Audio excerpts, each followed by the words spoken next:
یہ حافظ قرآن ہے، یہ حافظ قرآن ہے۔ اور قربان جاؤ، سنو مسلمانوں سنو، اس بچے کو مرے ہوئے 10 سال ہو گئے، 10 سال ہو گئے، بارش ہوئی، اس کے قبر میں پانی جانے لگا تو ان کا ماں باپ بے چین ہو گیا، میرے بیٹے کے قبر میں پانی چلا جائے گا اور پتہ نہیں کیا ہوگا۔ تو علماء سے مشورہ کیا کہ حضرت قبر کو کھود کے لاش نکال لیں۔ تو کچھ لوگوں نے کہا کہ لاش ملے گی کہاں، 10 سال ہو گئے، کھود لو۔ قبریں کھودی، لاش نکالا۔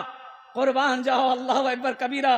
اس تصویر کو ابھی بھی دیکھتا ہوں میں، ایسا لگتا ہے یہ بچہ ابھی قبر میں سویا، ابھی قبر میں سویا ہے۔ یہ حافظ قرآن تھا، 10 سال کے بعد اس کو قبر سے نکالا گیا، اس کا چہرہ جب کفن سے ہٹایا گیا تو ایسا معلوم ہو رہا تھا یہ بچہ ابھی سویا۔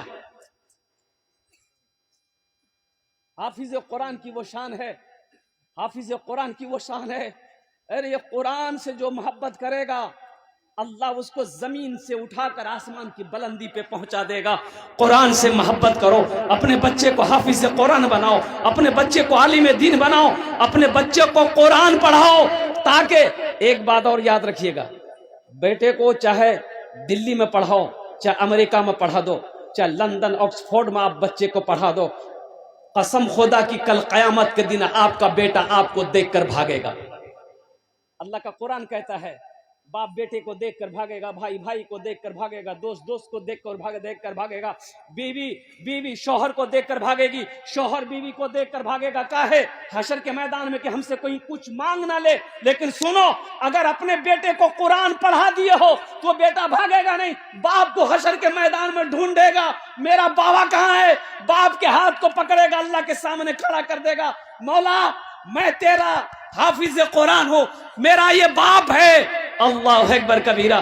اللہ اس حافظ قرآن، اس عالم دین کے باپ کے سر پہ تاج وقار سجائے گا، تاج پہنائے گا۔